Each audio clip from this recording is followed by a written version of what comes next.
सब बहन भाई हमारे हाथ जोड़कर राम राम। श्रीमद् भागवत का आज दूसरा दिन है। इसमें आपको जीवन में धारण करने के लिए अच्छी गुण बात मिलेगी, आपको आनंद आएगा। ईश्वर जीव को अपनाकर जब अपने स्वरूप का दान करते हैं तभी जीव पूर्ण होता है।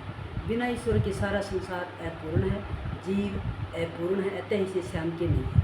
नारायण ही पूर्ण है। सच्ची शांति नारायण में है। नर नारायण का अंश है, अतः नर तो नारायण में ही समा जाना चाहता है। श्री नारायण की पहचान कराने वाला और श्री नारायण में लीन होने का साधन यह श्री भागवत शास्त्र है। जीव नारायण का अंश है, इसे तो उसी में मिल जाना है। इसके लिए शास्त्रों ने अनेक उपाय बताए कहे, कर्म मार्ग, ज्ञान मार्ग और भक्ति मार्ग। उपनिषद में उपनिषदों के ज्ञान से ईश्वर का अप्रोक्ष साक्षात्कार होता है, परंतु श्री व्यास जी ने विचार किया कि उपनिषदों की भाषा गूढ़ है, सामान्य मनुष्य इसे समझ नहीं सकेंगे। उपनिषदों का ज्ञान तो दिव्य है, परंतु अपने जैसे विलासी लोग वैसे दिव्य ज्ञान का अनुभव नहीं कर सकेंगे। कारण मनुष्यों के जीवन अति विलासी है, इसलिए ज्ञान मार्ग से जीव ईश्वर के पास जा सके यह असंभव है। अति वैराग्य के बिना ज्ञान मार्ग में सफलता नहीं मिलती। ज्ञान की बुनियाद है वैराग्य। ऐसा अति वैराग्य प्राप्त करना कठिन है। श्री सुखदेव जी महाराज को ऐसा अति वैराग्य प्राप्त हुआ था। जन्म होते ही उन्होंने वन की ओर प्रयाण किया था और पिता से कहा था, आप पिता नहीं हैं और मैं पुत्र नहीं हूँ। वेद त्याग का उपदेश करते हैं। शास्त्र सब कुछ छोड़ने को कहते हैं। शास्त्र तो कहते हैं काम छोड़ो, क्रोध छोड़ो, परंतु मनुष्य कुछ छोड़ नहीं सकता। जो साधारण पान सुपारी भी नहीं छोड़ सकते, वे काम क्रोध लोभ किस प्रकार छोड़ेंगे? वे घर का त्याग किस प्रकार करेंगे? सर्वसाधारण मनुष्य को तो कुछ करना नहीं है, वह कुछ छोड़ भी नहीं सकता। परंतु वेदांत शास्त्र तो कहता है कि सब कुछ छोड़कर सर्वस्व का त्याग करके ईश्वर के पीछे पड़ोगे, तभी तुम ईश्वर को पहचान सकोगे, उनसे मिल सकोगे। सर्व का त्याग, सर्वस्व का त्याग तो साधारण मनुष्य के लिए सुलभ है। वेद के 4 भाग हैं, संहिता, ब्राह्मण, आरण्यक, भाष्य। वेदों की समाप्ति उपनिषदों से होती है, तो उसे वेदांत कहते हैं। बंगलों में भोग विलासों में रहने वाले कोई उपनिषदों के अध्ययन में अधिकार नहीं है। अपने जैसे संसार में फंसे जीव उपनिषदों के ज्ञान को पचा नहीं सकते। इन सब बातों का विचार करके भगवान व्यास जी ने श्रीमद् भागवत शास्त्र की रचना की है। उपनिषदों का बताया मार्ग अपने जैसों के लिए सुलभ नहीं है। उपनिषदों का तात्पर्य त्याग में है। जो पान सुपारी चाय नहीं छोड़ सकते, वे काम क्रोध आदि विकारों को कैसे छोड़ सकेंगे? जो काम सुख का उपभोग करते वे योग अभ्यास कर नहीं सकेंगे। भोगी यदि योगी होने जाएगा तो रोगी हो जाएगा। ज्ञान मार्ग में जिसका पतन होता है वह नास्तिक बनता है। योग मार्ग में जिसका पतन होता है वह रोगी बनता है।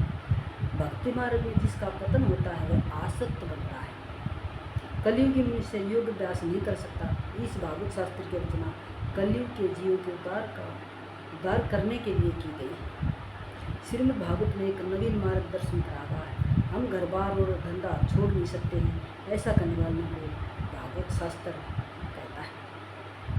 निराश न होना, सब कुछ छोड़कर जंगल में जाने की जरूरत नहीं है। केवल जंगल में जाने से आनंद मिलता है, ऐसा नहीं है। जीव जो इस प्रकार की प्रवृत्ति को छोड़कर निवृत्ति में बैठता है, तब भी मन में प्रवृत्ति के विचार आते हैं। श्रीमद् भागवत शास्त्र का आदर्श दिव्य है। गोपियों ने घर नहीं छोड़ा। गोपियाँ घर का काम करती थी, उन्होंने सब धर्म का त्याग नहीं किया। वे वन में नहीं गई, फिर भी वे भगवान को प्राप्त कर सके। श्रीमद् भागवत शास्त्र ऐसा मार्गदर्शन कराता है कि योगी को जो आनंद समाधि में मिलता है, वही आनंद आप घर में रहते हुए भी प्राप्त कर सकते हैं। घर में रहकर भी आप प्रभु को प्रसन्न कर सकते हैं, प्राप्त कर सकते हैं, परंतु आपका प्रत्येक व्यवहार भक्ति में हो जाना चाहिए। गोपियों का प्रत्येक व्यवहार ही भक्ति में बन रहा था। घर में रहकर भी श्री भगवान का दर्शन हो सकता है। गोपियों को घर में ही परमात्मा का दर्शन हुआ है। गोपियाँ यही मानती थी कि जहाँ हम जाते हैं हमारा श्री कृष्ण हमारे साथ में है। ब्रज में ऐसी गोपियों के दर्शन करके उद्धव जी का ज्ञान गर्व उतर रहा था। गोपियों के सत्संग के बाद उद्धव जी कहने लगे, नंद बाबा के ब्रज में रहने वाली गोपियों की चरणों को भी बार बार प्रणाम करता हूँ और इसे मस्तक पर चढ़ाता हूँ। अरे इन गोपियों ने भगवान श्री कृष्ण की लीला कथाओं के संबंध में जो गुणगान किए हैं वे तीनों लोगों को पवित्र कर रहे हैं और सदा पवित्र करते रहेंगे। गोपियाँ सब में श्री भगवान को निहारती और कहती हैं, इस वृक्ष में, लता में, फूल में, फल में मुझे मेरा प्रभु दिखता है। मेरा कृष्ण तो मुझे छोड़कर जाता ही नहीं है। गोपियों को घर में ही श्री परमात्मा का साक्षात्कार हुआ है। श्री भागवत में कहा है कि घर में रहो, अपने व्यवहार में रहो, फिर भी परमात्मा को प्राप्त कर सकोगे। घर में रहना पाप नहीं है, परंतु घर को मन में रखना पाप है। सबको साधु होने की जरूरत नहीं है। यदि आप सब संन्यास ले लेंगे तो साधु सन्यासियों का स्वागत कौन करेगा, उनका सम्मान कौन करेगा। गोपियों की प्रेम रचना भक्ति ऐसी दिव्य है कि उनको घर में रहते हुए भी प्रभु की प्राप्ति हुई है, श्री कृष्ण रूप बनी है। इस प्रकार श्री कृष्ण में जिसका मन मिलेगा वह श्री कृष्ण रूप हो जाएगा। ऐसे लौकिक भक्ति मार्ग का भगवान व्यास नारायण इस भागवत शास्त्र में वर्णन करेंगे। ऋषि भक्ति द्वारा परमात्मा का साक्षात्कार होगा। श्रीमद् भागवत आपके प्रत्येक व्यवहार को भी भक्ति में बना देगा। भागवत व्यवहार और परमार्थ का समन्वय कर देगा। आपको घर में भी वही आनंद देगा जो आनंद योगी वन में बैठकर भोगते हैं। योगी समाधि में जैसा आनंद पाते हैं वैसा आनंद गृहस्थ को भी प्राप्त हो सके, इसलिए भागवत शास्त्र की रचना की गई। संसार के विषय सुखों के प्रति वैराग्य हो और प्रभु के प्रति प्रेम जागे, यही भागवत की कथा लीलाओं का उद्देश्य है।